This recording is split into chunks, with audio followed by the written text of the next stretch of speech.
Good morning, everybody, and welcome on in to Mondays on Montgomery here on April 20th. Can you believe that? It's April. We started the show back in February, and it's already April 20th. One more for the semester next week. But what a show it's been so far throughout the semester. But today, we have an extra special one because we have a guest coming on in person in the studio. Not Big Dan. Not Big but Dan. None other than the general manager of Temple Football, Clayton Barnes, will be here with us from 8 to 8:30, where we can talk with him about the team this spring, everything going on with recruiting, and kind of what he does. And we might test him a little bit with some Temple trivia, because even though it's only his second year here, we'll see what he knows about the history of Temple football. But a lot on the agenda for today. NBA playoffs has started. Not great for. I can't believe I'm still wearing this sweatshirt, this Sixers sweatshirt. But we'll dive deeper into that. It's bold. NHL playoff hockey. So I never considered myself a huge hockey guy. It's time to get into it now. But Saturday night, I was locked in, and it was everything and more. Playoff hockey is back. We'll have our cherry check-in, of course, where we check on all things Temple athletics. And then, like I said, Clayton Barnes is joining us from 8 a.m. to 8:30 here in the studio at the top of the hour. And then it's officially NFL draft week. And there was some big draft news that happened since we last spoke to you. So there's a lot to talk about. And then something else you sent me this morning. Yeah, we can kind of get right into that, I guess. Adam Schefter did tweet this morning. I was waking up and I was like, no way, I just read that. I wasn't a way I wanted to. No, I mean, something I wanted to wake not, up to. Not true yet, but Adam Schefter said, the Eagles remain open to trading A.J. Brown. The Patriots remain highly interested in acquiring the star receiver, and conversations are expected to resume shortly on or before June 1st, likely culminating in a deal per league sources. As one source said about the Patriots' pursuit of Brown, they'll definitely be engaging. A trade to New England is now considered likely. So all of this back and forth this offseason, will he, won't he, what's going on? Now it's kind of seems inevitable. And it's a interesting reality to kind of process, because I've gone back and forth, at least for myself, on whether it would be best for the team for him to be traded or not. Will he be traded? Won't he be traded? I think as of late, I was more so on the he won't be traded train, based on A.J. Brown's having camps in Philadelphia. He was seen at Home Depot or one of those stores in Philadelphia recently, buying some plants. I don't know if you saw that a few weeks ago. But now it seems like, and I don't think my stance is going to change until it happens, because it seems like it's going to happen. We've seen Jalen Hurts working out with Devonta Smith a lot this offseason, whether that's a sign or not, whether that's here at Temple, which we will talk about, of course, or through the flag football they played together. And we haven't seen any sort of connection there with A.J. Brown and the team. As much as the media has kind of been prying to try to find something, I think it's unlikely. And based on the amount of receivers that Howie Roseman has brought in this offseason, that seems to be the case. I just don't want them to get rid of him. I think it would be stupid unless they get a clear deal that benefits. I mean, I think it's clear. It's a clear deal that they get, and they go, all right, fine. I think that's going to have to be the case. We know Howie Roseman won't budge, and Howie Roseman also knows the value of a guy like A.J. Brown. But he also just giving away A.J. Brown, it wouldn't benefit the team at all. It's not like he's out there saying, "Get me out of here."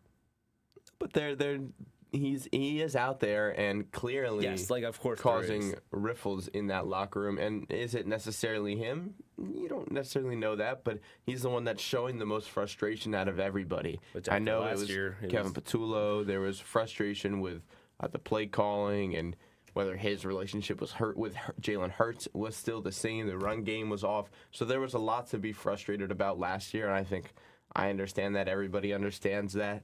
But at the same time, if you're looking ahead to the future, Devontae Smith can easily be a wide receiver one. Oh, absolutely. The Eagles believe that. They drafted him at 10 for a reason. They said he can, according to sources, he can possibly take a JSN sort of step up into that direction. And I completely agree with that. And I think Howie Roseman has backed up that case by the fact that he's brought in so many receivers this offseason. We've never seen Howie do something like this.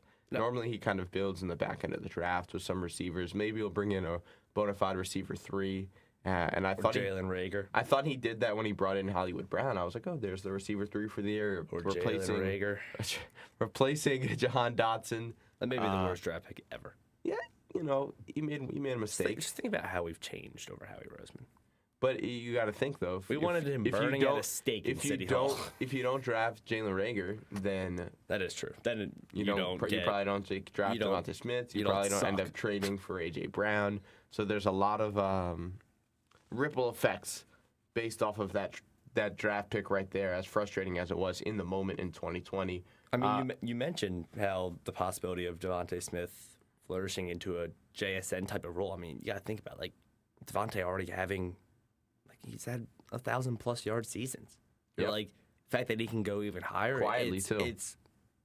He is a quiet man. Until you see him out in the field after. He is a very quiet man. There's nobody that I feel more confident in the league than making a catch than Devontae Smith. His hands are fantastic. Him and AJ both are basically... He can get up and get at any ball. And he always seems to get hit and get right back up, which amazes me. I don't know how he does it. Don't know at all. I mean, both of them basically are wide receiver ones. Yeah. It's not like there was either, yes, AJ was credited as the wide receiver 1, even though AJ didn't touch the ball for the first half of the season this year. So technically, Devontae was the number 1. I really hope Devontae doesn't, because he falls, if, AJ does get traded and Devontae Smith falls into that wide receiver 1 spot, I really hope that doesn't mean that the targets don't go his way. But I don't see a world in which that happens with a new offensive coordinator. I think we'll prioritize that. I mean, if that happens, then AJ Brown has every right to take the Eagles down with him. I don't think AJ Brown's going to do anything. No, I don't either. Disrespectful. I think he's going to, I think he has been really respectful, if you will, over this process. Which is why I'm thinking, if it was he wants to get out of here, he would have said it.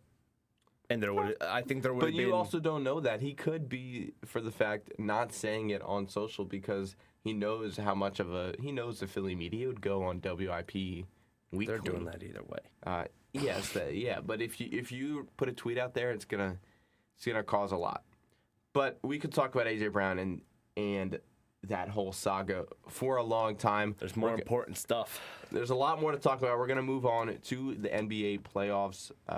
Round 1 began not on Monday. Today's Monday. On Saturday. I was gonna say, wow. Getting all my blunders out now before we have our guests in studio. Began on Saturday with some great games. The Cavaliers beat the Raptors, and then the Nuggets beat the Timberwolves. All the home teams won on Saturday. All the favorites won for the most part, because the Lakers did beat the Rockets. Lakers, though, there was a lot of question because they were out without Luka Doncic, without Austin Reeves. But they look dangerous. Kevin Durant, late scratch in this one, so he did not play for the Rockets, and it was clearly evident by the way that they played that they needed his scoring. The other game on Saturday was the Knicks defeating the Hawks as well. The Knicks seemed ready to be there for the playoffs, but the Hawks put up a little bit of a fight. I expect the Hawks to take at least a game in that series. Yeah. But the Cavaliers were dominant. Yeah, against the Raptors. Donovan Mitchell and James Harden. Donovan Mitchell at 32, James Harden at 22. Well, this means James Harden's done for the playoffs, right? Because he got a good Game 1 performance. That's what it should mean. Or at least for the next 2 games. We shall see. I mean, the Cavaliers, after last night, and we'll talk about the games yesterday in a second, but the Cavaliers as that 4 seed might be looking a little bit more positively at things after the way things ended last night. The Sixers lost to the Celtics. We'll get to that. Don't worry. That wasn't a loss. Don't worry. I got some words for that one. The Thunder demolished the Suns. The Magic, 8-seed Magic, upset in the number 1 seed Pistons. Tobias Harris did not shoot the ball well. I'm getting deja vu. Cade Cunningham did have 39 points, but it wasn't enough to beat the Magic. And then the Trailblazers beat the Spurs 111-98. No. Victor Wembanyama had 35, the most in a Spurs debut. The Spurs beat the Trailblazers. Is that not what I said? No, that was a bad one. I just said the Spurs beat. No, What did I- Trailblazers beat the Spurs. Did I say that? Jason, did I say that? Oh, gosh. I'm going to get clipped. Yes, he did, Jason. Clip it. I'm gonna get clipped. Clip it. There we That's go. good. You got I'm it looking out. right at it. Well, back to the Sixers, because it wasn't even a loss. It was obliteration, is what I wrote here. There's Celtics words I cannot say obliterate on the here Sixers. for how I felt about that performance. And it From was, the tip, it was over. It was disappointing, to say the least, in terms That's of a compliment. the offensive struggle. Is it disappointing, or did you expect that? I expected a loss. I didn't expect. I keep banging my head on my microphone. I expected a loss. I didn't expect a game in which the team looked like they were out there just shooting around and didn't know what a basketball game looked like, because that's what Nick Nurse had the Sixers looking like. There was no threat in the paint without Joel Embiid. Andre Drummond and Bonath combined for, I think, 3 total points. No open shots were getting hit. They went 2 for 13 from 3, I believe. It was an absolute nightmare, plain and simple to put it. A There's lot of nothing missed good from the layups. game. NBC Sports Philadelphia posted a reel of all the missed layups, and it was about a minute long. Probably missed a few on there, too. And then also defensively, just not bringing it. There was Too many just- wide open shots, too many wide open shots, which you're already Also, giving up easily a bunch of threes. easily just getting beat. And don't get me wrong, Jaylen Brown and Jason Tatum have the capability of beating defenders every single time, but it was almost too easy, if you will. And then you're helping late, which is causing a swing out for an open 3. And then you go to a 2-3 zone, and your 2-3 zone is not disciplined enough to even have an effect on the game. It almost seemed like it made it easier. So I have a lot of words to say about Nick Nurse. Feels like we've had this talk before. And I think I'm Not going to much so, tell you, past years. it's been rough, but I'm going to tell you why I think it's over when we come back. So don't go anywhere. The only way, But they need to prove it to me. they do have to prove it to me, but I'm not falling into the trap and the loophole that I have for the past, what has it been, 7-8 years, basically. My life. It's been rough. So I'm going to give more of my thoughts in about 5 minutes. So don't go anywhere. Mondays on Montgomery will be here. Jason just gave us a message. Oh. I was wrong. I'm sorry. I apologize. I did say Trailblazers beat the Spurs. The Spurs beat the Trailblazers. But we'll get to the Sixers and my plenty of thoughts before getting to some positives with some Philadelphia playoff hockey. So don't go anywhere.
Welcome back on into Mondays on Montgomery here on April 20th, 7:20 a.m. I'm Max Blakelock alongside Charlie Halleckman and Jason Nieves running the stream. We might possibly try to get him on later. We'll see if we can get it to work for our draft show talk. But like I said, Clayton Barnes coming in at 8 a.m. to talk all things Temple football. The general manager knows everything and more about the roster, so we'll be able to have a great conversation with him at the top of the hour. But where we left off, the Sixers and the Celtics, game one is down, and down in a bad way. And the season is over. It was really bad, and I can't wait to send Nick Nurse on a plane out of Philadelphia. A boat, a bus, a train, a car, whichever way is probably the easiest for him to get to where he wants to go. And I really hope that move is made. Will it be made? I don't know, because as much as I don't trust Nick Nurse, I also don't trust a guy like Daryl Morey. I also don't trust an owner in Josh Harris. And the way that this team has been formulated, but not just formed, the way that it has performed and nothing has changed throughout the years, there does need to be some significant blame on the players, don't get me wrong, but at the same time, it doesn't seem to be any effort or concern on the coaching staff standpoint. And you look at a team like the Celtics, who went through a whole head coaching issue with Ime Udoka and were able to grab a fantastic young coach in Joe Mazzulla. The Sixers went from Doc Rivers to Nick Nurse, which at the time I thought was okay. I wasn't terribly upset with that. But Nick Nurse seems to have, left himself in Toronto after this season specifically. He has been put in a bad situation overall. A lot of different lineups, a lot of injury. But you got to have your team ready to play and ready to feel like they're playing in a playoff game. And this team did not have that yesterday. I don't know if they'll have it on Monday. I really, really hope that they have it at home on Friday or Sunday, because if they don't, they're going to hear it. Not that they won't hear it otherwise. Deserve to either way. But in a playoff game where I know you're missing your best player in Joel Embiid, and you're probably not going to get him back for this series, Tyrese Maxey can only do so much, even though he wasn't great either. Nobody was great. Nobody shot the ball well, and I think that's going to change. You're not going to shoot that bad. You're not going to shoot 4 for 23 from 3 the rest of the series. I acknowledge that. You're going to hit more open shots. But your effort is something that can change, whether that is rebounding the ball, whether that is getting back defensively in transition, whether that is turnovers. 14 total turnovers. I believe 7 of them came in the first half or the first quarter. I'm pretty sure it was the first half. But it was brutal turnovers at the worst possible moment, whether it was at the time of getting some sort of momentum to possibly push into this lead or not. It was just a really bad showing. Only 3 guys took more than 10 shots on the team. Paul George has got to take more than 8 shots. And he had 17. He was 4 for 8 from the field, 8 for 9 from the free throw line. But Paul George has to be more aggressive. He hasn't taken less than 10 shots, less than 8. This is the least amount of field goals he's attempted in a playoff game since he was with the Pacers back in the day. Not the time to let that happen. No. And he was shooting the ball solid. Like, he was one of... You also have to. You have no choice, Paul George. You're getting paid to be here and be a guy in the playoffs that you can rely on to go get you a bucket. Especially when there's no Joel Embiid. And it's just not going to cut it. VJ Edgecombe started off slow. We got sort of aggressive closer to, when the Sixers were down about 20 points at that point. Ended with 13. He's got to be more aggressive. He knows that. But overall, it's the offensive schemes that bother me. Charles Barkley said it really well on the halftime show yesterday on ESPN. He said the Sixers are kind of just playing basketball. It's not like they have a strategy. He couldn't have put it any better because it was just the lack of creativity from the Sixers offense, something that has been a concern throughout the whole season. It was just ball screen after ball screen to ISO. And Joe Mazzulla is going to have him running circles. There was even a point where Joe Mazzulla knew what the play was going to be before the play even happened. He said, watch the pin down. And immediately the pin down happened, and the Celtics were able to sniff it out and make a stop. So overall, frustrated is probably not even the word, because it's just disappointing. It's not even frustrated Just anymore, how because much longer is this gonna it's happen? not that I didn't go into this series as a Sixers fan thinking that the Sixers were going to be able to take this series. Realistically, I try to be realistic as much as I can, but I just said I wanted to put up a fight, and there was just no fight. None. Nada. Absolutely. Don't even need to be there if there's not a fight. It was over. Give OKC The another second the lottery game pick started. at that point, because it was embarrassing. And Adam Aronson had a Sixers Adam who was on Temple Talks Philly last week. You'll probably find that interview on our YouTube channel at WHIP Sports Radio. He is a Sixers reporter for the Philly Voice. He wrote a good tweet. He said, I'm trying to find the exact one. Sixers' offensive process so far has been brutal, lacking any creativity, just screening to create one-on-one plays, but oftentimes without actually creating particularly favorable matchups. Ball isn't moving, and neither are the Sixers, shooting 29.3% and 2 for 13 on three-pointers. That was late in the first half when he tweeted that, and I saw that, and I was like, yeah, that's actually exactly right. The Sixers had 20 assists. Celtics had 31. Moving the ball a lot more than the Sixers. Just in every single statistical category, it seemed that the Celtics dominated in that. And it's just part of the reason. And part of me is like, should they have lost to Orlando?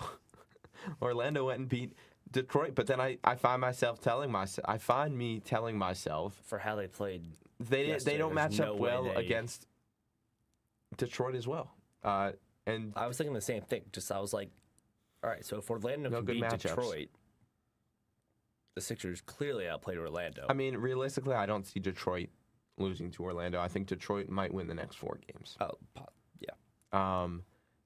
As exciting as it was for Orlando, but at the same time, it's disappointing. It is disappointing, and now you just root for the Lakers to beat the Rockets because the Sixers have the Rockets pick. I didn't even get to Quentin Grimes, but Quentin Grimes will definitely be taking his behind somewhere else this offseason, because 25 minutes, 7 points. He's got to go. Is not what Sixers signed you him need. 5 years. And, he will be a free agent after this year. They'll sign him. I don't know if they will. I mean, if they do, it's going to be frustrating. Would you be surprised? Wouldn't be surprised at all. I've learned not to ever be surprised with this organization. And that's the scary thing.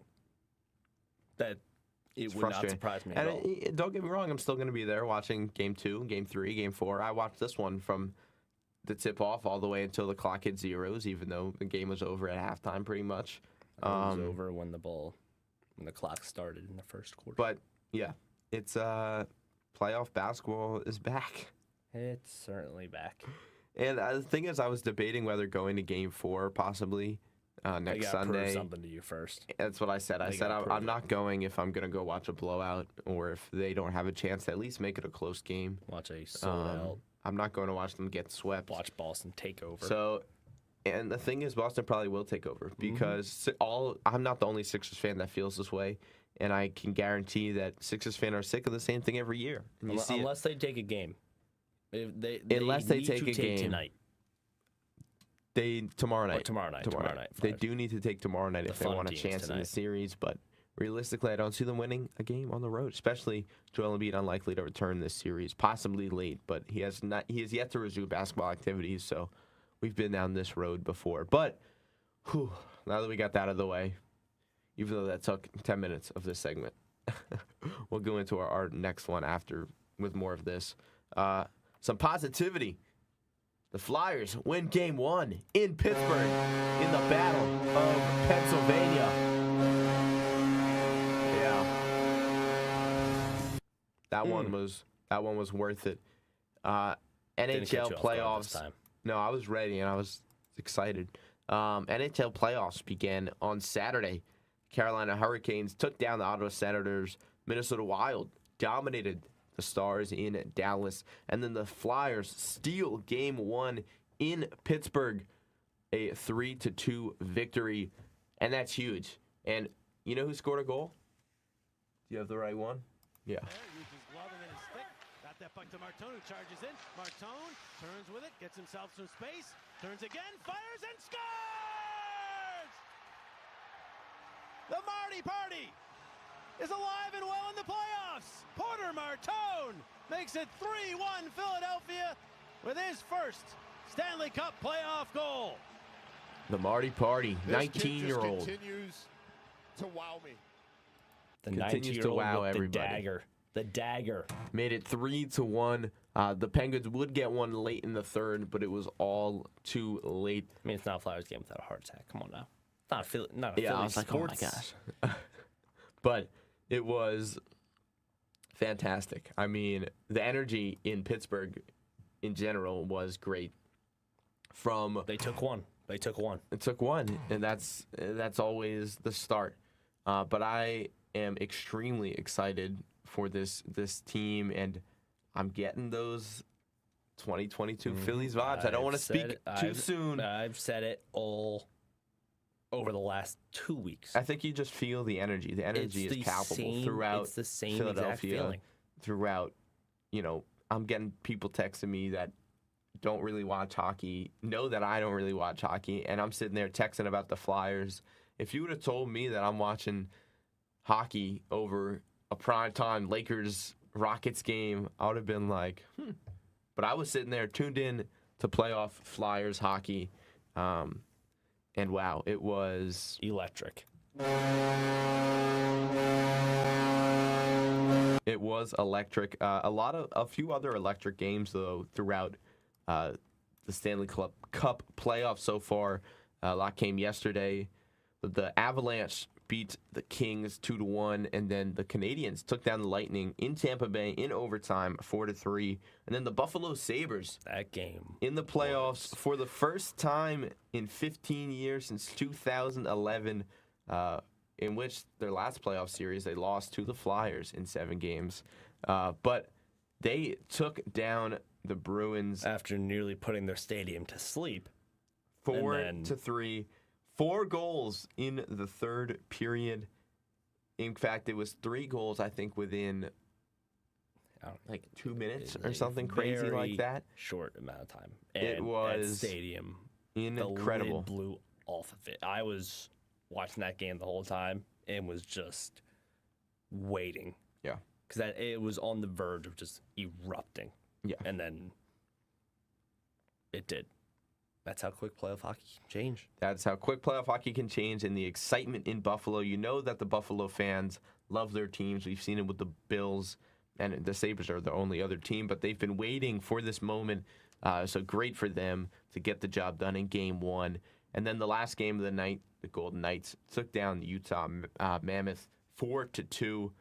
So Vegas leads that series as well. There's one more game that hasn't even. There's one more Game 1 that is tonight, which I found a little odd. It's a little odd. They just have it kind of solo tonight. But the Anaheim Ducks take on the Edmonton Oilers, back-to-back Western Conference champions, but evading that Stanley Cup is Connor McDavid. We'll see if he can get the job done. But the Sixers, not the Sixers. The Flyers play the Penguins in Game 2 tonight in Pittsburgh. What are you looking for that? The same exact thing. Just the other night was so amazing. Yeah. Just seeing them come out and not disappoint either. They looked aggressive. They beat the beep out of Pittsburgh. They did. They were not messing around. Rattled Sidney Crosby. It Were was not messing around. Got in his head. There were It's so hard, many. it's hard to talk about so right many now, 'cause penalties. there's a lot of so words many. I cannot say But just for how awesome it was. the energy that the Flyers brought from the jump, knowing that they were away in Pittsburgh and needed to set the tone early, they did that. They had the first goal, not until the second period, but still set the tone.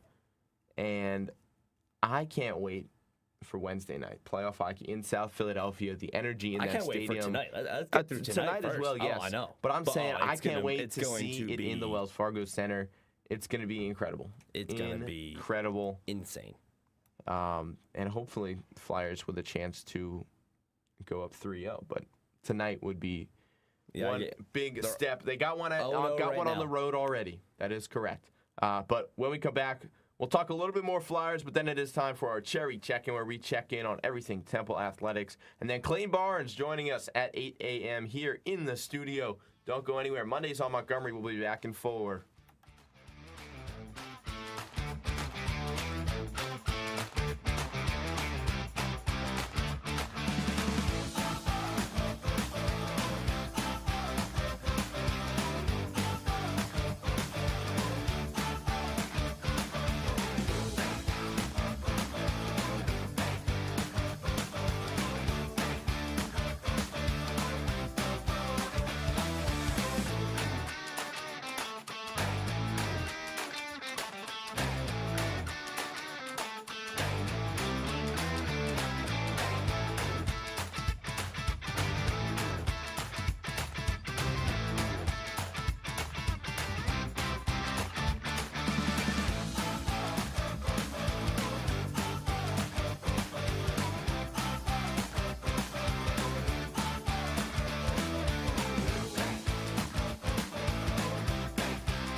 Welcome back on in to Temple Talks. Nope. Temple here. Oh my God, can you believe that? I think it's just natural for me to say. Welcome back to the campus of Temple University. Welcome back to Temple University.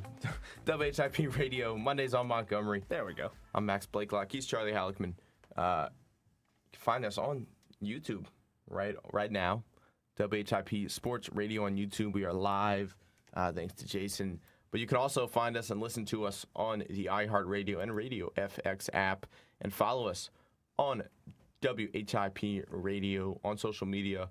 Call in if you want, 215-204-WHIP. But we also have another social media. I know you said WHIP Radio, WHIP Sports, or Mondays on Montgomery.WHIP Sports for this specific show's Instagram, as we get ready to get this thing going beyond just this semester, and hopefully going forward, whether it's here with me or not. I know you'll have Charlie and I at least for one more semester, but you'll probably see more of Charlie. Anyway, we'll talk a little bit more Sixers before we get into our cherry check-in in just a second. But for how atrocious that game was. I can't say what I want to say about this team. It was so bad. You talking about that game? Did I say Sixers? Yeah. I did it again. I meant to say Flyers. Oh. I'm getting it all out. Well, it was terrific. Getting it all out. That's why I was like, oh, we did our Sixers. I mean, I don't want to go back and it was a scene. Talk about the Sixers. The Flyers, though, in terms of Game 2 tonight, keys to victory, if you will. Out physical Pittsburgh again. Yeah. Roll with the same momentum you've had. Get in their head. Stay more physical. Attack Crosby, because he sucks. And put shots on net. Don't let up. Don't get comfortable with this 1-0 series lead. Yeah. Why not make it 2-0? Yeah, I think that's the right mentality. And I mean, in terms of shots, you said, getting shots up. The Sixers, oh my gosh, the Flyers put up 20 shots, while the Penguins put up 17. So just a 3-shot differential there. But in terms of, just like you said, out physical, I think that was really what stood out to me the most. And I'm not watching the hockey game necessarily looking for anything, nor do I feel like I have the knowledge enough to look for something and feel confident enough to speak about it. But something that definitely stood out was the physicality, as it does in any hockey game. But the way that the Flyers set the tone early, and they came out on fire. Outworked the Penguins, and it seemed like they had it right away. If you're not connected together, you'll be able to notice it if it's your team and you're watching. You'll be able to figure out which team is more physical. It was also clearly the Flyers. It also seemed right away they had a breakaway opportunity that was saved. They had a goal that was called back because they ran into the goalie.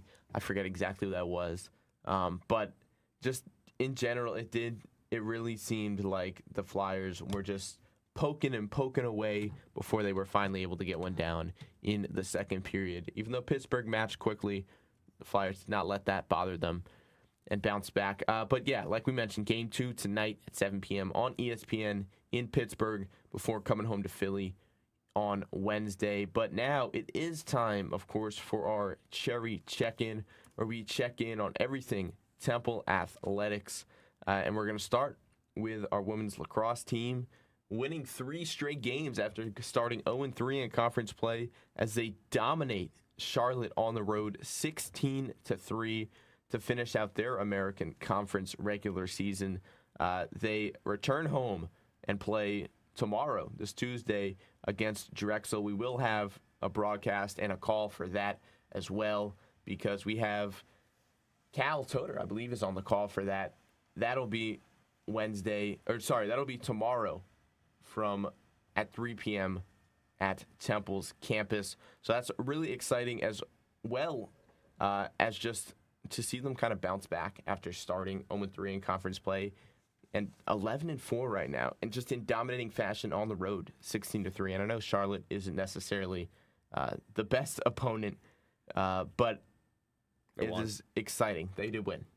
So that's a great sign for the women's lacrosse team. Other Temple athletics, women's and men's tennis finished out both of their seasons, not in necessarily the way that you want it. Nope, not at all. You don't want it that way. Both teams fell in the first round of the American Conference tournament. The men lost to FAU 4-0, and the women lost to UAB 4-0, getting Birmingham flashbacks to the basketball teams. But yeah, not the way that you want to see the season end for both of those teams. But both of those teams kind of were okay during the year. We had talked about it throughout the show. The women's team was really good at home, but when it came to the road, they struggled, and that kind of just did it. And that was it. They finished the season 9-10. They lost 2 straight, 2-5 on the road, 2-3 in neutral sites, and 5-2 at home. And that kind of was the tell of the tale for them. And then the men lost to FAU, and the men this year, just like the women, struggled on the road. 1-6 away, 5-2 at home, 2-2 in neutral site, and 8-10 overall to end the year for them. But we can move on a little bit to men's crew. As men's crew, the varsity 8 defended their win at the Quinn Cup. The Quinn Cup title up in Massachusetts. They finished ahead of Holy Cross and Marist College. Shout out my boy Pat, who goes to Marist. But There you go, Pat. we did just beat your crew team. But their next competition, the Bergen Cup, that they host on the Schuylkill River, some home territory rowing for them, which is exciting. Have you ever watched Crew? Not Temples, no. Not Temples. Okay, that's fine. I was just I curious watched it in because the Olympics at times. the Have I seen it in person? No. the amount of, if you just go down Boathouse Row here in Philadelphia, Oh, it's awesome. I mean, incredible. And the rowing that you see from it just when there's a competition. First of all, the packed houses, like it is crowded down there, and it's hard to get around on Kelly Drive when there is a big competition. But it's incredible the way that in sync that they are. They have of course I'm blanking on the name of the name of the position where you sit in the boat and you're just yelling pretty much. Coxswain. It's pretty cool to watch. But the crew were able to get the job done. The men's crew team were able to get the job done this weekend in Massachusetts. And then track and field, they had a solid finish at the Virginia Challenge this weekend as they get ready for the Penn Relays, which start Thursday. Kei Marihana finished 6th out of 72 in the 400-meter dash with a personal best time of 54.06. And Penn Relays this weekend, always an incredibly exciting time. I mean, the history within the Penn Relays is really special, and you see it all over. You see it all over. I mean, you it's get world people. famous. I mean, we talked about it last week, I think, as to when that was, but the crowd that you get and the just energy that you see in Franklin Field is one of a kind. And I want to give you some time to talk about your Temple team this weekend. I know we often give each other time to talk about our Temple club teams. All right, well, it was I know you have a more positive note than last week. positive notes. I mean, we went 1-1 realistically. The club men's baseball team. Yes, club men's baseball team would have went realistically 2-0, but the first game was a game that mattered, and we had to play Old Dominion so they could keep their standing in the NCBA, the National Club Baseball Association. But so game 1 we won pretty easily. Game 2, it was the seniors' final game, so we started messing around at the end and just had some fun and ended up getting walked off on. But final game for the seniors. 100% would have won that game though if we had pitchers not pitching. Shout out Jack Campo. It was a rough finish. But that's why there's pitchers for a reason. But it was a good time down Virginia Beach. Probably some nice weather. Yeah, it was beautiful weather, actually. It was a great time with all the boys. Had some fun playing baseball. And then when we went to the field to play, it was felt like 20 degrees warmer, and we all thought we were going to die. And then it was awful. It was so hot. And how far is that journey down there? 5 something. It's actually not as bad as I thought. No, it wasn't that bad. We didn't hit much traffic at all either way. Chesapeake Bay Bridge is cool, though. Is that long bridge that one. connects Delaware to Virginia? Or am I? No, Maryland. Or it's just over. Yeah, Chesapeake you're right. Bay. There's it's one something like that. There's I one don't know bridge that connects Delaware down to. I think it might have been just Virginia to one of the. I don't know. It was awesome. A very long bridge. Yeah. How'd you guys do though? We didn't have anything this didn't have weekend. anything. No, we are getting ready for our regional tournament, regionals, which is our biggest one of the year. That'll be not this coming weekend, but it'll be May 2nd and 3rd. So I won't even be able to give an update on how it does, but you can follow our Instagram if you want to get some updates. Temple Men's Ultimate. I believe I should know because I run it. You should know that. I feel like it's pretty simple. Piece of misinformation. Temple Ultimate M. There it is. We did have a little community day yesterday. Really? In the community, helped out the Temple Community Garden on Broad and not Broad, on Diamond and Carlisle, right on that little corner there. We had some guys go out. I wasn't able to make it, but some guys were able to get out there and help the garden out. And once the rain stopped yesterday, but yeah, overall a fantastic, season for Temple athletics in general, and a lot to look forward to, I think, in terms of everything going forward. And we are going to get a chance to talk about Temple football. Like we mentioned, Clayton Barnes coming in at the top of the hour. He is here. We did just see him in studio. Lillian is here. Lillian's not coming on the show, but she's here, so you might see her around in the background of camera. Who knows? But overall, a very, very exciting time in Temple athletics. But we are going to go to break a little bit early so that we can talk with Clayton and make sure everything is sorted out. But when we come back, Clayton Barnes, the general manager of Temple football, will be here in studio in one of those chairs. So don't go anywhere. Mondays on Montgomery, we'll be back at 8 a.m.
welcome back on into Mondays on Montgomery here on WHIP Radio. As we welcome in our special guest, Clayton Barnes, the general manager of Temple Football. Clayton, thank you so much for joining us this morning. We really appreciate your time. No problem. Appreciate you having me. But yeah, let's get right into it. Temple Football, spring football just ended last week. How do you think the spring went in general from your perspective? I think it was really good. Obviously we brought in a lot of new guys. So seeing everybody assimilate and kind of figuring out where they fit in, and our guys are returning, welcoming in those new guys, and everyone kind of getting on the same page and really having a lot more depth and competing with each other. A lot of iron sharpens iron with the offense, defense. So a lot of back and forth both sides, and obviously having a quarterback battle is a big part of that as well. So really excited, really positive coming out of the spring, and excited that we have this continuity, knowing that who we have is going to be here for the fall, and we can just continue to build on what we started. Yeah, so you mentioned the quarterback battle and everything this spring between Smolik and Shepard. Mm-hmm. When you were looking in the portal this offseason, what stood out to you, and has that translated over to the spring? And Yeah. Has it been a success so far, you'd say? Yeah, for sure. I think, we got two guys in there that are both very hungry to be the guy. They're both working really hard, but at the same time, they're very supportive of each other. It's not like one of those, toxic situations where one feels like they're trying to take away from the other. They're really trying to support each other and get the best guy on the field at the end of the day. So, we knew graduating our starter and our backup from last year, we were going to have to go in the portal and get multiple guys because everybody behind them are freshmen. So we need to get multiple guys. We're very upfront. We're going to have a battle going into the offseason. So those guys have been really, getting after it, but at the same time, very supportive of each other. Has anything stood out to you in particular from that battle between them? I think you see that both guys fit what we're looking for from a skill set standpoint. Starting with Jackson, he's a guy that, very athletic, more than people realize. There's a reason why, like last year at Penn State, when he was the backup behind Grunkemeyer, that they actually put a package in for him to be a quarterback run game element going into the Iowa game. And so he's a guy that has that skill set, kind of has that Baker Mayfield kind of playing style where he's, a little shiftier than you think, really good pocket presence and ability to escape and create on the edge. And then Johnny is just this specimen of a guy who's almost 240 pounds, can pull the ball down and go. And so some of the quarterback run game stuff we didn't use as much last year because we kind of built it around what Evan was good at and showcasing his skill set. Now you get to see a little bit more elements of the offense open up. So when you are talking to these quarterbacks in the portal and likely letting them know there's going to be a battle coming into the season, how much of an impact does it make on their choice, do you think, coming into where either they want that, say, crystal ball where they're the starter? Does it scare them a little bit, or is it just they want to come in and get that one spot, or where they might be thinking they go to a school to be the number one quarterback where they might end up being the backup? Yeah, I think, it definitely probably, some guys didn't have the interest here because they want to be anointed the starter. But knowing that we had to bring in multiple guys, you had to bring in guys that were going to be ultra competitors.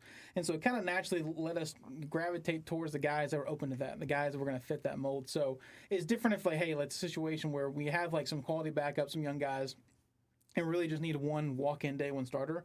We just weren't in that situation. So you naturally kind of get those guys that are looking for that battle and that opportunity. And you have two guys that, for multiple different reasons, never got that shot to be the guy, and they really just wanted a true competition and have a real shot to win the job. So, there's some situations where, hey, we're going to go get a guy that's been an established starter, maybe at a smaller school looking to move up, and then they want to come in knowing they're the guy. But when you have to bring in multiple guys, it's going to be a natural battle no matter what. So both guys are really open to it, and we were honest about the whole process, and both really embraced the competition. In terms of the defensive line, there's been definitely a lot of changes since last season, but they've stood out in spring. Coach Keeler has mentioned it. I think we've noticed it as well. Talk to us kind of about some of those guys that you brought in and what the fans can be looking forward to seeing. I mean, Jalen Joseph from Lafayette is someone that stands out to me. Yeah, when you look at, we brought back 4 of the 5 stars on offensive line. You notice that, okay, we feel like those guys are going to have a pretty good baseline of how good they're going to be. When you face the D-line that we put together, now you see, okay, these guys can play this level because they're getting after an offensive line that has shown they can play this level. So you got to mix of guys on the inside, on the edge.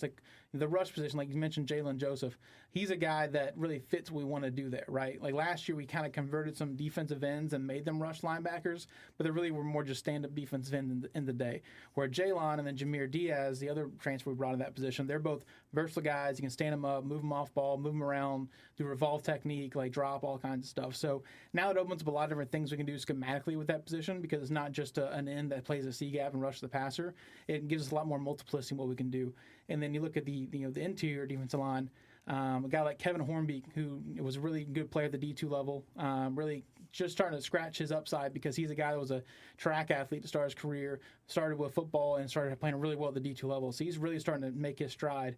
You bring in a guy like Caleb Artis, who's just 6'3", 310, long arms. He has everything you want from a tool standpoint, just very difficult to block. Then you have guys like Joe Auzan who stepped up, Russ Sykes who stepped up. Troy Cunningham has been really the big development this spring, a guy who redshirted last year, was playing scout team, who is pushing to be a starter this year as a redshirt freshman. So you feel like really strong about your interior defensive line. And then we brought back Cam Jones, a defensive end. He's taking that next step going to his redshirt sophomore year. But you add into that room Davier Bishop from junior college, who's more of a pass rush specialist at the end spot. And then Quante Gillians is a defensive end who's over 290 pounds, that can still play defensive end. So you have a lot of different body types you can throw in there, and you see that really show up on tape this spring. How difficult was it to keep and bring back these D linemen, like with the transfer portal and everything? Was it, with how the season went last year, and it was, I mean, over the past few years, just an upgrade completely? Was it more difficult bringing them back, or was it more of a no-brainer just? Yes, I think it was kind of a mix because offensively you had some guys that had put a lot of production, a lot of stuff on tape, and those guys had a really high market. And so those guys, we had to really be competitive with what was out there and keep those guys. And then defensively, we graduated a lot of guys that played, but we also had some guys that saw rotational snaps and had some on tape. And so those guys, I think, might have had a higher opinion of what they thought their market was going to be. And so we had to have those tough conversations. Hey, like we think like this coming year is going to be that next big year. You're really going to take a big step forward for us. We just need you to buy into what we want to do. This is our plan for you coming back. And then how do we build that with the guys we're bringing in the room with you? Yeah, I think you make a good point about retaining guys. I think a lot of the conversation seems to always be about, who are you going to get in the portal? Who are you bringing in? Can you speak on kind of the importance of retaining players, especially you saw this year with a guy like Peter Clark? Yeah, I think, for us, the number one thing that we do as a program is build around retention, right? Everything we do was built that in mind. So the way we build our culture, the way we build relationships, the way we build buy-in for our football program, for Temple's University, buy-in to being in Philadelphia, everything we do is trying to get guys to want to be here, right? And because how we recruit also feeds into that as well. Like you saw, we took 28 high school players this past class. We did that on purpose because we want to get guys from the local region that want to come with Temple for the right reasons. Because in a couple of years when those guys play, they're going to have opportunities to go. We want guys that chose to be here for the right reasons because then they're more likely to stay. So everything that we do is to try to build towards that. Now, obviously, a lot of these guys were here before we got here that we chose to retain. But at the same time, like they bought in year one, they saw proof of concept in what we were building. Now there's a financial part of it too, and that's my job is to make things work as far as what we're offering guys, dealing with agents, contracts, all that kind of stuff. But I think when you have guys like Peter Clark who could have gone to the SEC or the Big Ten, turned down those opportunities, or guys like Jacoby Hills who had multiple P4 opportunities, when those guys choose to stay and turn down a lot more money than we could offer them, that really kind of it disseminates across the locker room, and you have other guys say, you know what, I'm not worried about what's out there. I'm bought into what we're doing here. Yeah. And you mentioned stuff how players possibly going to the big schools, Big Ten, SEC. How much of a focus is it in the offseason with the transfer portal of bringing in guys from those Power 4 schools that you can find a way if maybe they're just not thriving there? And, for example, Reese Stockdale, even though he was at Bowling Green, he was at Ohio State for the years prior to that. Like, how much of an importance is it where you can just get that potential out of them? Yeah, I think last year was a good example. We targeted guys like Reese Stockdale or Johnny who's leaving Rutgers or Zach Gamlin who was leaving Illinois at the time. Those guys at the time didn't really see the vision for Temple, and so those guys didn't choose to come. And we were able to get those guys the second time around. We recruited them and didn't even bring those guys in OVs because they'd already been here. Like they realized they should have come here the first time. So you see some guys that saw after year one of the program with Coach Keeler that this is something I do want to be a part of. I can see the vision now. But as far as how we put the portal together, we definitely made a target to go get some P4 kids that maybe hadn't had that playing opportunity quite yet. To me, what stands out last year's East Carolina game, I look at that game, how we really just got physically outmatched, in a lot of different areas. But we were also putting guys on the field that maybe were former JUCO D2 FCS kids, and they had P4 transfers. And you saw some of that physical difference on the field just from a physics standpoint. And so we want to make sure that we upgraded some of our length, our size, that kind of stuff. Like, we're still going to mix in those high achievers from smaller schools, and that's still going to be part of who we are. But at the same time, if we can get those bigger talents, as the bigger, longer, stronger, faster guys, that's going to help us just from a physical profile standpoint. Yeah, and I want to kind of go back to the offense and the team this year. I feel like there's so much explosiveness and potential with this offense between JoJo and Peter Clark, but also bringing in a guy like Sam Brown from Philadelphia, getting him from Rutgers.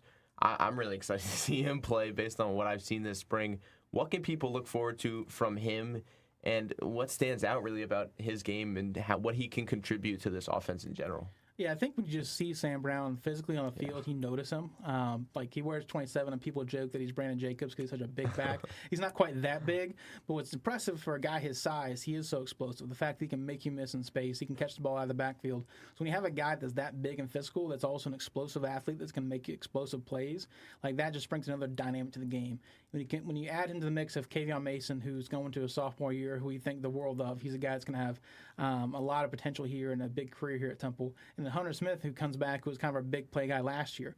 All of a sudden, there's a lot of big plays on the table. Well, now we're not having to put together 15-play drives to score a touchdown. You can get some of those 5-play drives because next you hit one for 40. Like, that just makes your offense take it to another level. Definitely. Yeah, and you have the number 1 ranked recruiting class in the American Conference. Just, how's that feel for you? Personally, I bet it feels good on the inside a little bit. And then also just over the past few years, like, how much of a difference do you think it will make for the team overall? I think it's huge for Temple football, just from a perception standpoint, to be able to put that together. Obviously, the last few years have not gone the way that Temple would like. And so the fact that, especially the high school class, a lot of these kids were committed before we even had the season. So coming off of multiple 3 and 9 years in a row, these kids still bought into what we want to do as a program and want to be a part of that. I think showcases a lot of what we are building going forward and the vision we're able to sell. But really, the whole thing is a credit to the front office staff that we have built. I couldn't do it with any of those guys. Like, I'm really not the most important part in that process. Like, I'm more just the guy who oversees it day to day. But I have 2 associate GMs. I have Khalil Ahmad and I have Kyle Pollock. Those 2 guys we brought in as part of the sports staff dream team that we wanted to build, because they both have a lot of skill sets they bring to the table. We built a scouting department with Nick Griffith. He's a director of scouting. He came from Georgia. He really heads up our portal and college scouting side of things. And so we brought in all these different people with these different skill sets and put it within an infrastructure that we thought would be very efficient with how we operate and be able to cover as many bases as possible. A lot of complementary skill sets, guys. Hey, this guy's really good at building relationships and having connection to high school coaches. Well, this guy's really good at organization and evaluations, and we can all get in a room together and watch guys and give opinions and make determinations on how we want to build this roster. And then my job is working with Coach Keeler to put the full final product together. So I really think it's a testament to what we've built infrastructure-wise with the war room and our recruiting staff. And so it's really cool to see it all come together and build a number 1 class like that. Yeah, and you mentioned working with Coach Keeler. I want to ask you a little bit about your journey. You started as an intern at Sam Houston. And then you came back to Sam Houston in 2019. I believe I have that. What is your journey? What did you want out of this when you joined as an intern? Did you expect to be a GM of a football program? Well, it's funny is at the time, like, the idea of having a GM in college football wasn't even like a concept. Oh, yeah. Like, you wouldn't even think that would be a thing. But I knew for me that I eventually wanted to get in the recruiting side of things. My last semester, I was a student at Texas A&M, and my last semester we had internship. And so I ended up interning at Sam Houston back in 2015 with Coach Keeler. He was his second year there as a head coach. And I'm from Montgomery, Texas, which is about 45 minutes from where Sam Houston's located. So I just moved back home. I would commute every day to Huntsville. And I said, this is my chance to get my foot in the door in college football. Let me just take it and see where it goes. And at the time, you start off on the coaching side, as a lot of people do, just because, especially back then, there wasn't a whole lot of things beyond coaching. So let me just get my foot in the door, and I'll figure it out as I go. And then I ended up leaving for a few years. At the time, Sam Houston, they didn't have a support staff. It was really either you're a coach or you're an intern. And so I went to Texas State for 3 years, got my first full-time job at Texas State, working off the field, then spent a year at Georgia Southern after a coaching change. And luckily I was able to come back with Coach Keeler, and he was familiar from my time as an intern, and obviously he had seen what I'd done previously in my career. And at the time they had a football operations job open, so I took that. But he really took me to do a dual role, would be football operations and also player personnel. And so, my mentor in my career is John Stryker. He's a VP for the Patriots, and he had a similar path where his job kind of first full time was at JMU as the director of football ops and player personnel. So I really wanted to kind of follow his path and kind of how he did things. I'd worked with him at Texas State for a couple of years. So getting back, Coach Keeler, he really gave me a lot of a license and ability to be involved in everything with the football program. So really my job became everything outside of actual coaching on the field. That's kind of how I described it to people. And then I've mentioned to him, as we kind of grew together, what my aspirations were. At the time, becoming a GM was a new thing. And he said, hey, I'll make you my GM. I have no reservations doing that. He's not a guy that has any kind of ego.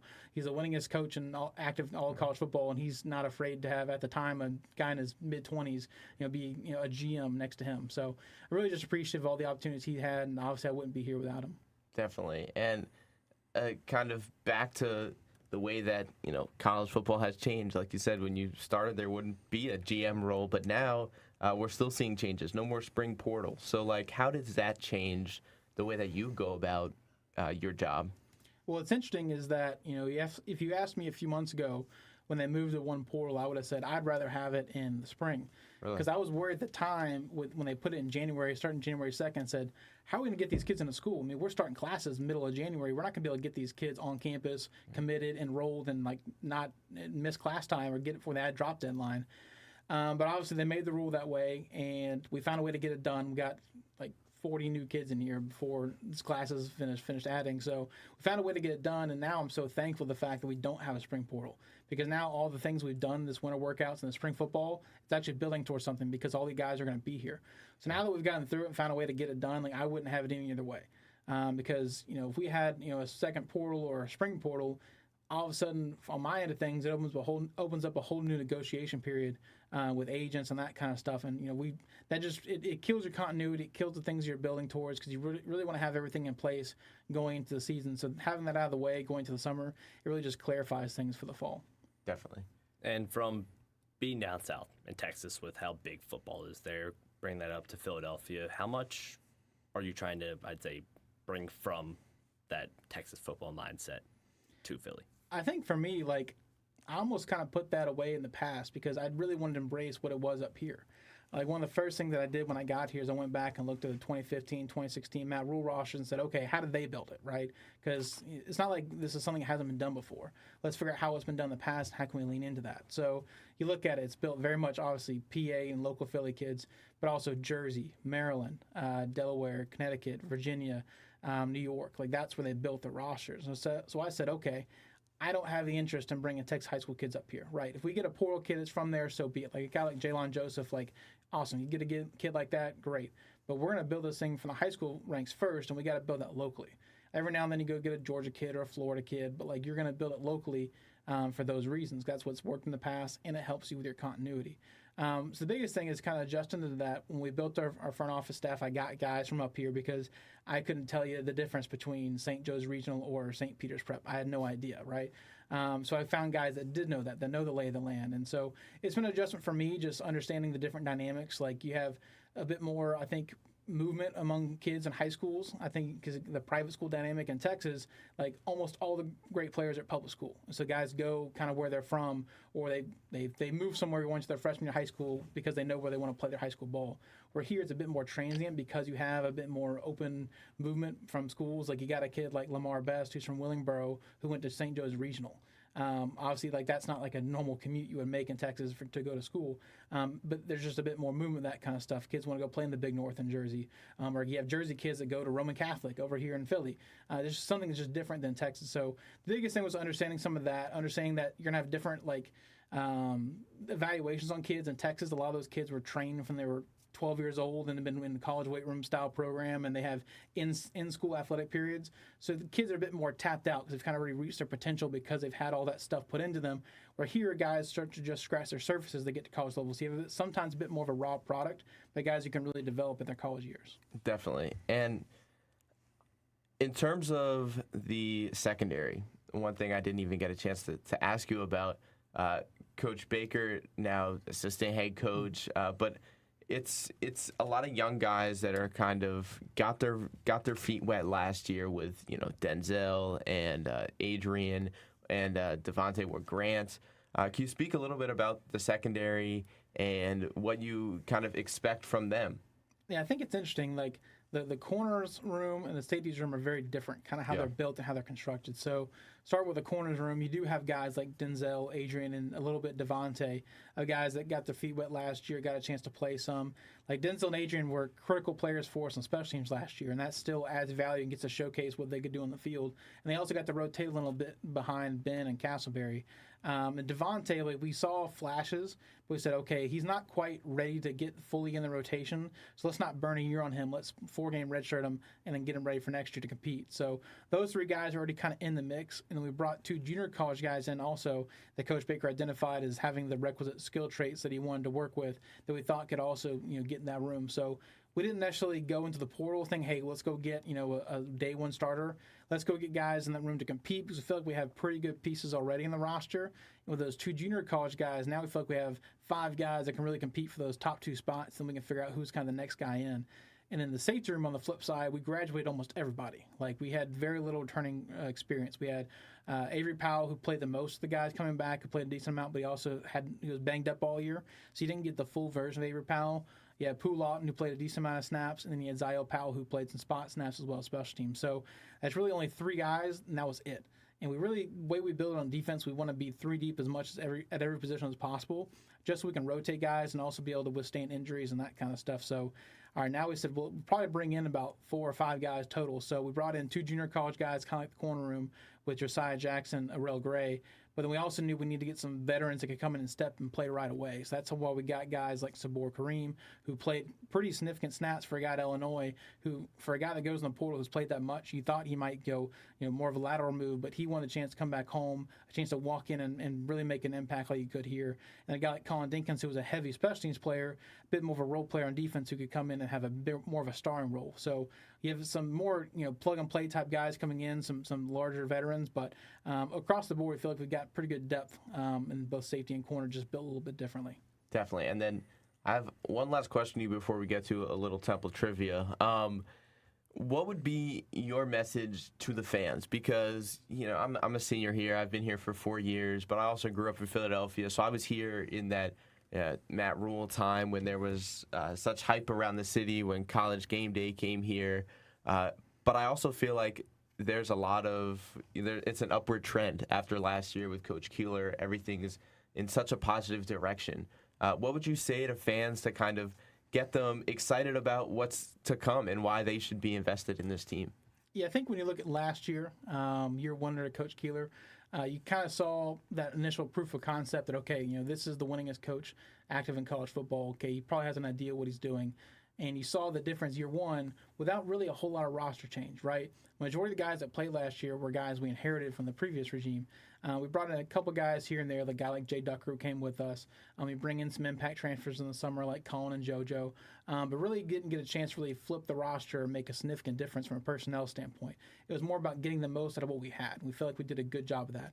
Obviously, we had 2 1-point losses to the academies that kept us from being where we could have been, but overall was still a good upward trend. Now we have a chance to really inject talent and really let our culture take hold and have guys buy into what we're doing going into year 2. And I think you see a much bigger difference as far as how the physical makeup of the team is, the cultural buy-in, and all that kind of stuff. So if you take what we did in year 1 and feel like now we have a much better roster and situation going to year 2, hopefully that's going to yield to really good year 2 results, especially in a conference that's wide open. When you have so many schools that lost their coaches or had a bunch of roster turnover in a negative way, we have an opportunity to build on stuff we built in year 1 going into year 2. Definitely. I'm really excited. I know you are. I have one more semester, excited. So I'm glad I can end it in the fall with some Temple football. But speaking of Temple football, I know it's only your 2nd year here, but we thought, give a little fun segment here and give you some Temple trivia. You think you got it in you? I hope so. I've been doing some research, just trying to learn more about the programs. Hopefully, I'm decent. Yeah, I mean, some of these I think you should be able to get, but some tough ones that we threw in there. At least we think, but we'll see. We'll start. NFL draft is this Friday. Who was the last player to be drafted from Temple? Last player to be drafted from Temple. Okay. I know some of the recent NFL players. I'm trying to remember who actually got I can give you drafted. multiple choice if you want. Okay, I'll take multiple choice. Okay. So A will be Sean Bradley, B will be Jordan McGee, C will be Matt Hennessy, and D will be Rock Ya-Sin. I'm gonna go with Jordan McGee. That's correct. So- 2024 by the Washington Commanders. And then this one's a little tougher. How many Temple football players have been selected in the NFL draft? You can do A, 40 to 55, B, 55 to 70, C, 70 to 85, or D, 85 plus. I'm gonna go C. Boom, you're locked in right Yeah. again. 81. 2 There we That go. one I thought maybe we'd get you there, but all right. Third one. This is about last year. So who had the most touchdowns last season as a receiver? Most touchdowns as a receiver. I figure it's gonna be Peter.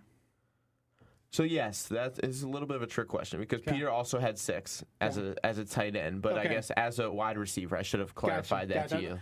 Gotcha. I mean, as receiving It touchdowns. was also 6 to give you a little help. Maybe. Then I would think it's K-Way. Or, It sorry, is, Kajai yep. Holloway. We call him K-Way. Yep. I kind of want to throw in a little question in the middle of the trivia. You mentioned K-Way. There were some photos of him working out with Jalen Hurts and Devontae Smith. Do you know anything about that or how that came about, or just that's exciting to see as a Temple guy? Yeah, so kind of how it started was, so Jackson Smolik works with Quincy Avery, who's the quarterback trainer who also works with Jalen. And so Jackson reached out to us and got me in connect with Quincy. Said, hey, like Jalen wants to do some off-season training here in Philly. Would like to be able to use the indoor, just have a facility. Is there any way we could hook that up? So yeah, of course. So we set that up, and there's a couple local guys that came back, like Kenny Oboa came and caught some passes, a couple other guys that were here that caught passes. But there was one day we weren't sure, was he going to have enough receivers? So we said, hey, K-Way's in town. He can be a guy that goes and works out with you just to make sure you have enough guys to throw to. And so he came over, and then really Jalen came back multiple times, a couple of times at EO, a few times at the indoor. And so K-Way was local, and we always knew he'd be there, and he's been training for the pros anyways. So it was great to see him get to work with those guys. Devontae Smith showed up a couple times, which was really awesome. I know Scott Loeffler, who was with the Eagles last year, also came and worked. So Jalen kind of worked with both his QB trainer Quincy a few times and also Scott Loeffler a couple other times, just getting ready for OTAs. And so we told him, hey, it's an open door. Just let us know when you'll be here, and we'll hook it up. Yeah, it's exciting. It was exciting to see. I was like, oh, Jalen Hurts, right. I've been right there on that field. Oh, yeah. All right. Well, back to some trivia.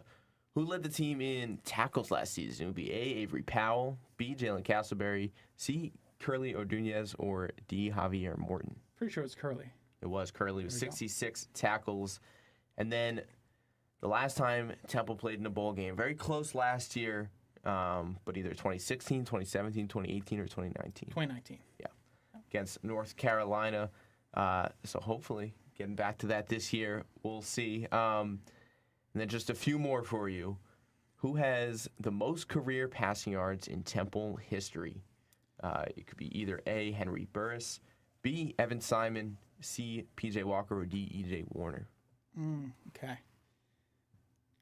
Obviously, P.J. Walker's the legend, so I kind of want to go there, but I'm going to go P.J. Walker, but I could see it being Henry Burris. It is P.J. Walker. There we go. Boom. Yep, there it is. Yeah, he was fantastic here. Obviously had some stints in the NFL as well, and was on that Matt Rule Temple team. And then who is the Owls' all-time career leader in points scored? This one might be a little difficult as well. A, Brandon McManus, B, Paul Palmer, C, Bernard Pierce, or D, Bill Wright. So this is sneaky because a lot of times the college team is the kicker that ends up leading it. And obviously, that's pretty good success with McManus as well. But Paul Palmer, obviously, he was very productive. The reason why he was second for the Heisman. And Bernard Pierce is also a legend. I'm going to go McManus. I feel like you're trying to get me because it's a kicker. People don't expect it, but I thought you were going somewhere else right Yeah, I there. thought- though. I was like, oh man, I'm like 7 for he's thinking 7. the right thing. yeah. It is McManus with 338 points. And then our last one for you. Who is the Owls' all-time career leader in tackles?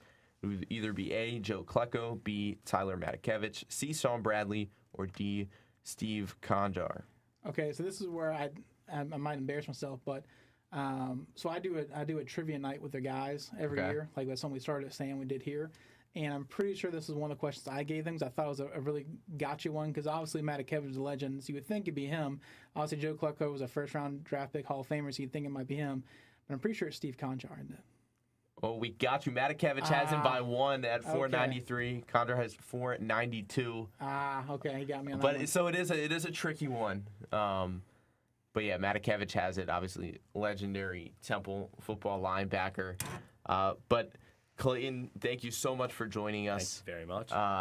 Fantastic to talk about Temple football with you, and I'm sure we'll be seeing some more of you as well. You'll definitely see us around Awesome. the Looking forward to Temple it. football facility and whatnot. But Clayton Barnes, everybody, Temple football general manager. When we come back, we'll talk all things NFL draft with our draft show upcoming on Thursday and Friday. Don't go anywhere. Mondays on Montgomery. We'll be back in 5.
WHIP Radio, Temple University, Philadelphia.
Hello, everybody, and welcome back in to WHIP Radio on Mondays on Montgomery here on April 20th. We just had Clayton Barnes on, the Temple general manager. Great conversation.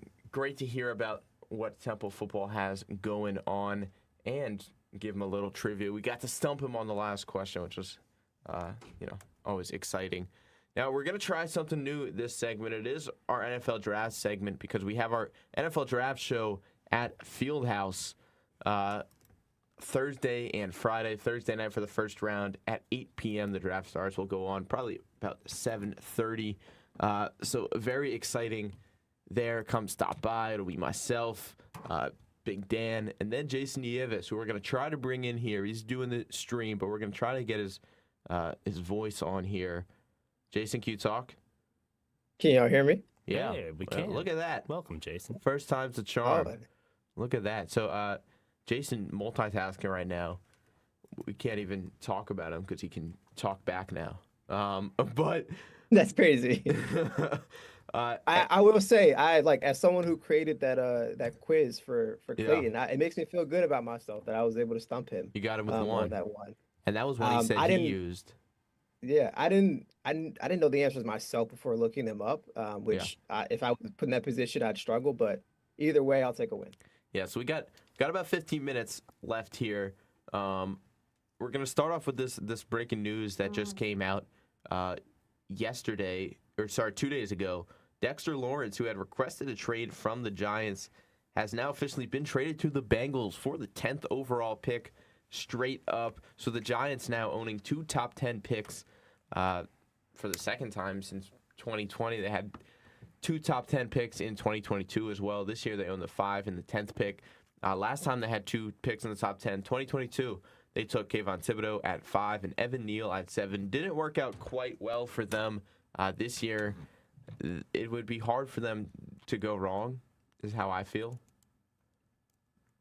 They might find a way. This draft class is a lot better. With that being said, I have seen it all over X or Twitter. Just seeing that, the Giants have 2 first-round picks. What will we do? And in response, people would just put the photo of Kayvon Thibodeau and Evan Neal. Yeah. Which I don't think we'll see something similar like that just because of how talented this draft class is. Yeah, and so when we talk about the draft, there have been, there's plenty of news that comes out right as the draft, week of the draft. Schefter did tweet this morning saying, of course, as soon as I had it pulled up, it goes away.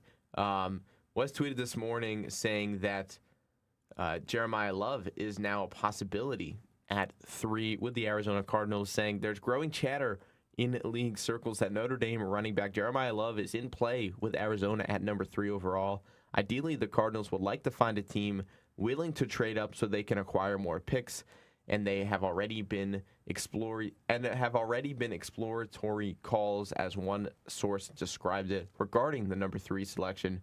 But if the Cardinals hold on to their pick, some around the league believe they could pull an early draft surprise to select Jeremiah Love, and that could change things. But like they said, I think a key point is that they are looking, listening to all calls. So I think we should expect probably a lot of trades coming this draft Thursday. Absolutely. That's been the biggest thing that we've seen come out about this is that, especially after Fernando Mendoza, he's a guaranteed number 1 overall pick for the past, I'll say since the national championship game wrapped up. Since then, it's been all right, Mendoza won. What does the rest of the draft look like?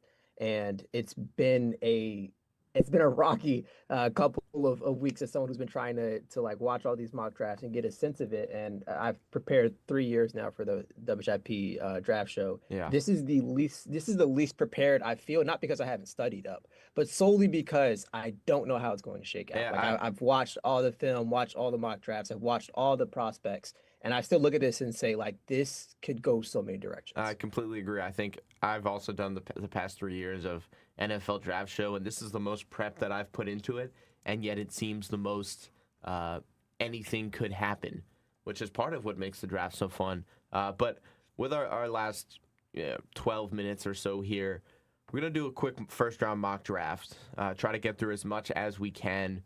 I think we'll we'll put the obvious picks when they are. Obviously, things are going to change a lot, but already going to have Mendoza going 1. And then it starts already now because of that news about Jeremiah Love. Right here with 2 with the Jets. Reese or Bailey seem to be the consensus. I feel like the Jets might go Reese. In my opinion, I think David Bailey's the better pure edge rusher and kind of guy that's going to be ready right away. But Reese is pure athleticism and talent. What are you thinking? Yeah, it's weird because if you would have asked me last week, I would have went David Bailey, and that seemed the direction that the Jets were even heading in. But I still think Arvel Reese is the guy here, and especially solely because you don't know what his ceiling is. You have the floor of, like, you've seen what he can do as a off-ball linebacker, and even what you've seen from him in glimpses as an edge, and it's just the untapped potential there. I think the Jets have some time to develop that type of player, and especially in an Aaron Glenn system, I think he'll do really well. Yeah, so I'm going to go Arvel Reese. Completely agree with that pick as well. I think win now for the Jets is definitely out of the picture already, as it seems to have been for the past few years. They definitely need to build for the future. And then number 3 right here with the Cardinals. This is where things immediately get interesting. You think you possibly have the top 4 locked up heading into today, and then this news comes out that the Cardinals are possibly trading or taking Love. Let's do no trades for now. And I think let's throw Love at 3 just to kind of give us some more scenarios, if that's all right. Hey, it's cool with me. So then Tennessee at 4. Yeah, I think you got to go David Bailey. Yeah, it's weird because we've seen in so many mock drafts that this is where typically Jeremiah Love would go.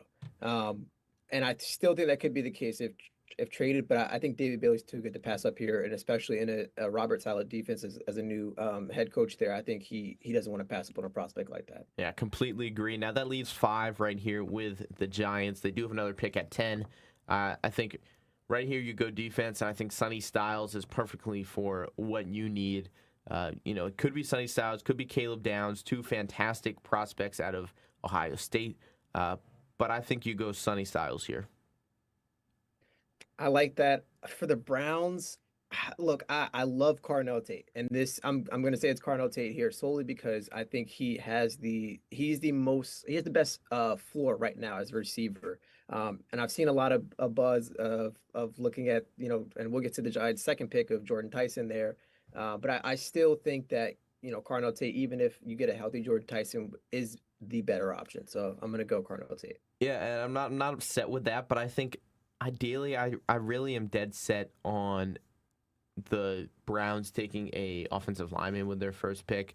And they mentioned their interest in Caden Proctor. I think realistically they're going to be looking to go back in the draft and have somebody trade up with them. But if Carnell Tate is there and they're looking for a receiver, he's the guy to take. And now 7 with the Commanders. I've gone back and forth with the Commanders between kind of best on the board defensively or a receiver to help out Jade McDaniels. But I think with Carnell Tate off the board, you go defense. And I think you go Reuben Bain here, the edge out of Miami. Probably the best edge available so as of now with the other 2 off the board. So I'm going Bain at 7 and then 8. The New Orleans Saints. Now it gets a little interesting because Saints possibly thinking receiver. You possibly go edge and Bain. Now what do you do? It's tough because now I look at this and say, like, any other edge at this point, you're probably reaching. Like Akeem Mesidor is probably the next best, and even then that's a reach. You have to go best available. I think in this scenario this would be like a trade out situation. Best available, I think you take Caleb Downs here solely because of the versatility and the options that you could go. But I'm gonna say Delane here solely because he's the best DB. So I was stuck between the 2. I'm gonna go Delane. Yeah, read my mind perfectly there. I think, if that's the scenario for the Saints at 8, I think cornerback is more of a need than safety for them right now, and is great as a prospect as Caleb Downs is. I think Delane's the best cornerback available, so you go there. And now 9, now the Chiefs are like, oh, the Saints just took my cornerback with Delane. So now you could go, edge defender. You did mention, probably Akeem Mesidor is the next best thing, but kind of reaching there. or you could go possibly a tackle. Andy Reid has hinted at how much he likes tackles, but you could also go another corner in Jermod McCoy, or even safety and best available here in Caleb Downs. I'm stumped. What do you guys think? I think Caleb Downs makes sense here as the best available. Yeah. All right, let's do it. Now the Giants back up at 10. You went defense with your first pick. It's been hinted that general manager of the Giants, Joe Shogan, has gone and had lunch with Jordan Tyson. Is that something that we see here? Does Tyson go before Lemon? I'm gonna keep it. Yeah, I'm trying to speed this up a little bit. I'm gonna say they go Jordan Tyson here. You mentioned it, the dinner they had, and just how attentive the Giants seem to be on Jordan Tyson. They have 2 first-round picks. You might as well use it to take a bit of, not want to say a bit of risk, because you know what Jordan Tyson can be if he's healthy. The injury history though is still concerning. All right, Jason. Since we're going quickly, give me the next 3 picks. Boom, boom, boom. Okay. I'm gonna say right here the Dolphins also take receiver. I think this is where Mekhi Lemon goes. Cowboys, I definitely think we'll hear about them a lot sooner than this position. But if they're going like best available, I think they'll take a risk on Jermod McCoy here. And then the Rams, a lot of situations where this is where they attack receiver. I think that'd be a reach here. So I'm gonna say Malvin Noah goes off the board here. Yeah, the first tackle falling all the way till 13. Great sign later down the draft for teams like the Lions, teams like the Eagles as well. Now 14 with the Ravens are also going to go quickly here. I'm going to go Vega Ione out of Penn State, best guard available. Not very flashy for the Ravens, but it's a need for their position. I think they go there. And then 15 with the Tampa Bay Buccaneers.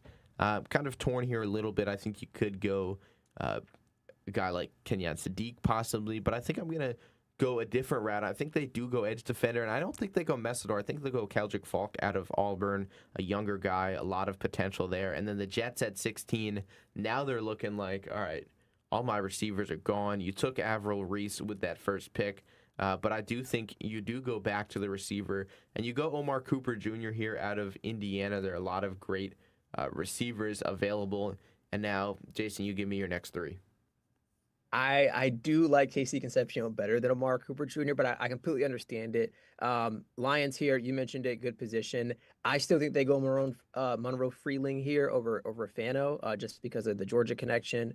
The Vikings here, I think they're a potential candidate to trade up if they want to, make that move up to 3 and trade with the Cardinals for Jeremiah Love.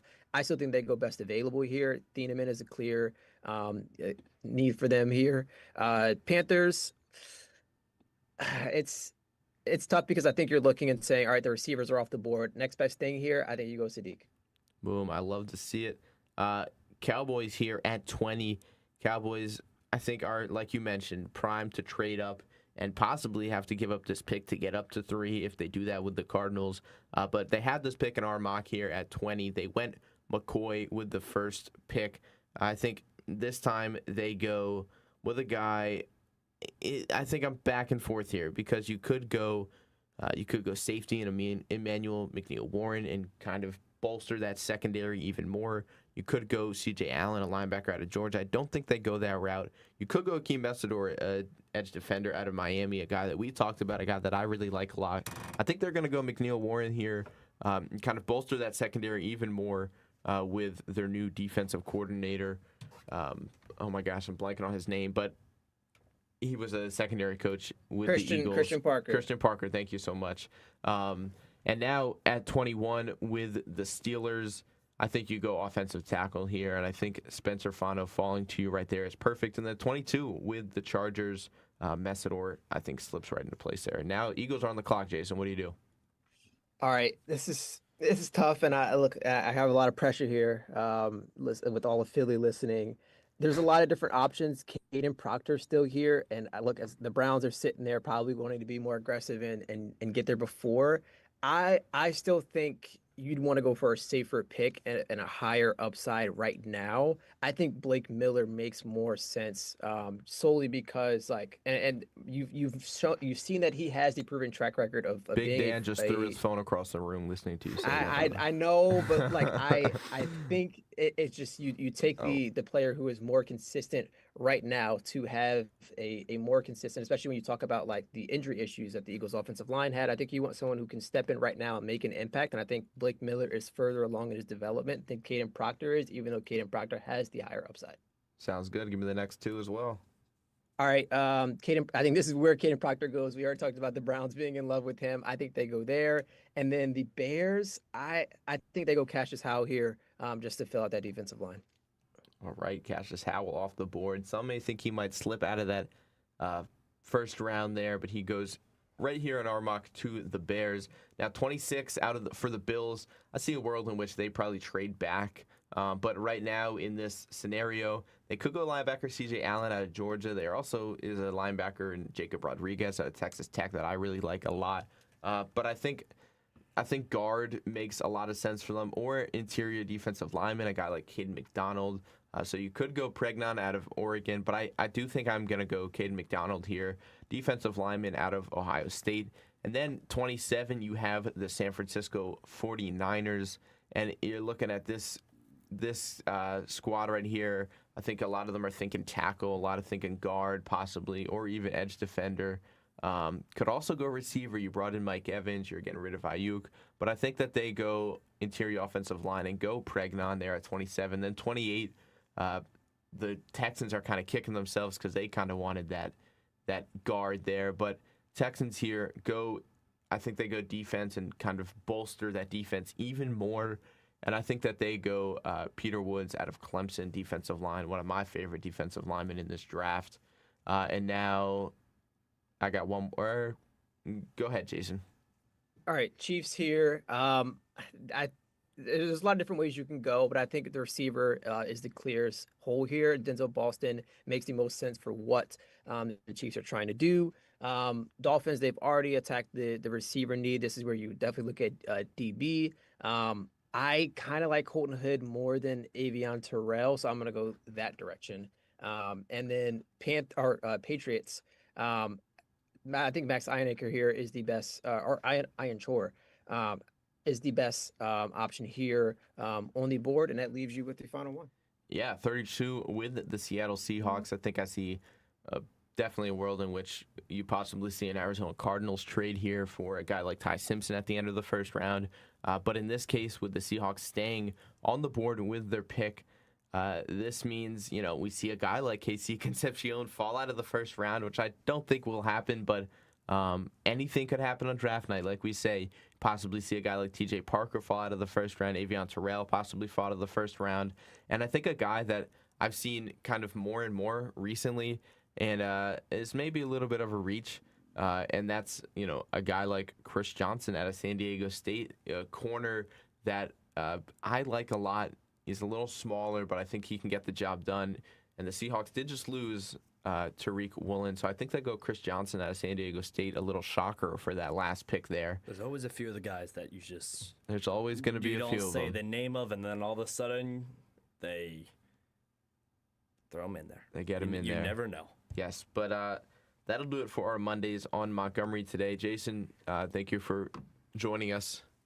I'm glad we could kind of make it happen.